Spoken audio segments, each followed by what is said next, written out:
사랑하는 부모 가족 여러분 안녕하세요. 달고나 14주차 6번째 날입니다. 오늘은 함께 레위기 26장, 27장 말씀을 나누고자 합니다. 레위기 26장은 하나님께서 이스라엘 백성에게 하신 약속이라고 볼 수 있습니다. 그리고 27장에는 이스라엘 백성이 하나님께 한 약속이라고 우리가 이해하면 되겠죠.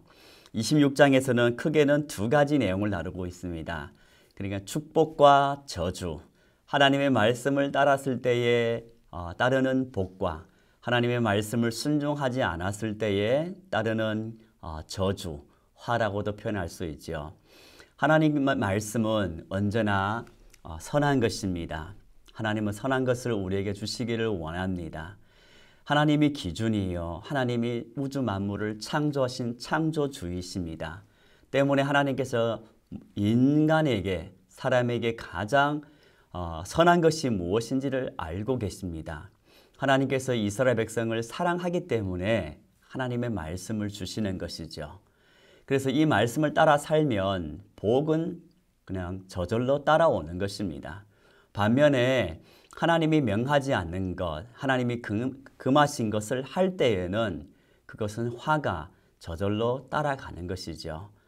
마치 한 아이가 위험한 칼을 가지고 노는 것과 같습니다. 부모님께서는 분명히 안 된다고 얘기했어요. 그 아이가 말을 안 듣고 계속 그 위험한 칼을 갖고 논다면 언젠간 또 다칠 수도 있겠죠. 그런 것처럼 하나님께서 우리에게 말씀을 주셨을 때 그 말씀을 우리가 믿음으로 순종하고 따르면 분명히 하나님의 축복을 누릴 줄로 믿습니다. 26장 말씀을 보게 되면 3절에서 13절은 순종에 따르는 복이라고 볼 수 있습니다. 그리고 14절에서 39절에는 불순종에 따른 저주, 그리고 이제 마지막 26장 마지막 부분, 이제 회복의 약속을 또한 약속하고 있죠. 하나님의 말씀에 있어서는 하나님께서 금하신 것은 근본적으로 크게 두 가지로 볼 수 있는데, 먼저는 우상 숭배입니다. 그리고 안식일을 지키라는 말씀을 하나님께서 명하시죠.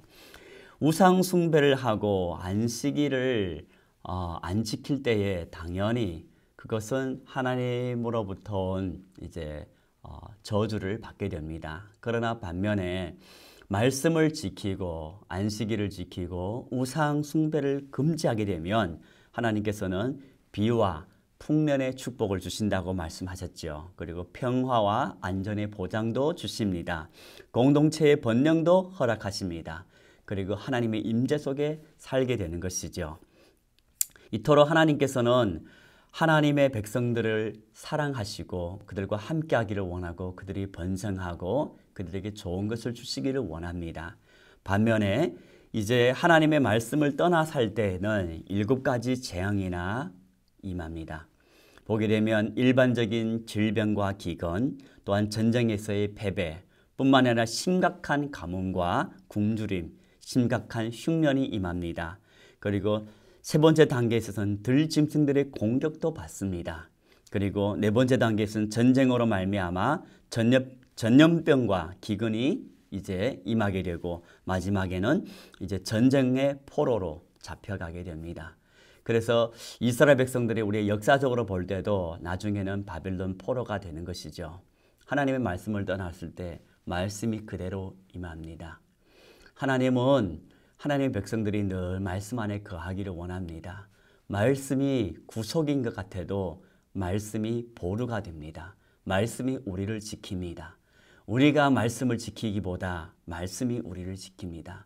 우리가 말씀을 순종하고 하나님 명하신 그 절기를 지킬 때에, 안식일을 지킬 때, 주일 성수를 할 때에 결국은 그 주일을 지킴으로 말미암아 주일이 우리의 생명을 보존합니다. 그래서 우리가 지키는 것이 아니라 사실은 말씀이 우리를 지키는 것이죠.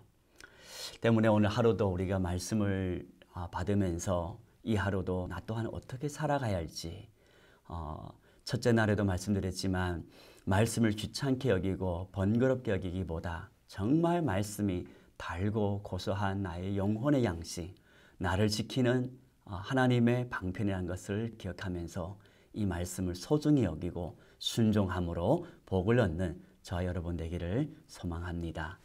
이제 27장 말씀을 잠깐 살펴볼 텐데요. 27장에는 하나님께 바치겠다는 거룩한 서원입니다. 하나님께 한 약속을 지키라는 것이죠. 이스라엘 백성들이 하나님께 서원합니다. 그들이 서원한 내용을 보게 되면 크게는 두 가지입니다. 이제 하나님의 서원에 있어서 먼저 하나님께 드림에 있어서 두 가지인데요. 하나는 세금입니다. 의무입니다. 두 번째는 자발적으로 자원하는 마음으로 기쁨으로 드리는 헌금이라고 표현할 수 있죠. 이것을 또한 이제 나누게 된다면 사람을 바치는 서원의 경우 1절에서 8절 말씀, 사람을 바친다는 것은 하나님의 전에서 하나님을 섬긴다는 것이죠. 그러니까 레위 제사장으로 또한 섬기겠다는 그런 말씀이죠. 그리고 짐승을 바치겠다는 서원, 제물을 드리고 집 또한 땅 또한 첫 짐승, 첫 출산을 하나님께 드린다는 그런 서원이 다루고 있습니다. 그리고 무엇보다도 이제 하나님께 온전히 바친 것의 경우를 또한 이제 28절, 29절의 말씀을 주시면서 30절에서 33절까지에는 11조를 바치는 경우를 말씀하고 있습니다. 11조는 의무입니다. 그래서 우리가 이렇게 27장 내용을 쭉 살펴보면서 하나님께 이렇게 서원하면서 이 많은 것을 드릴 때에 하나님께서 우리가 어떻게 하나님께 드려야 할지를 세세하게 말씀해 주고 있죠. 그리고 이제 궁극적으로는 이 서원을 우리가 오늘날 신약에서 우리가 한번 적용해 본다면 서원은 하나님께 자원하는 것으로 드리는 것이죠. 두 가지로 나눌 수 있다고 말씀드렸는데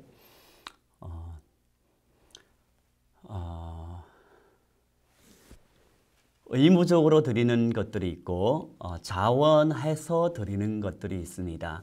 의무는 당연히 의무입니다. 11조는 의무입니다. 때문에 오늘날 신약에도 동일하게 적용됩니다. 11조는 하나님의 공동체를 성소를 비롯하여서 하나님의 공동체, 믿음의 공동체를 운영해 나가는 가장 기본적인 필요를 채우는 것입니다. 때문에 우리는 11조를 그냥 하나의 어떤 내가 드려도 되고 안 드려도 되는 것이 아니라 의무로 생각해야 합니다.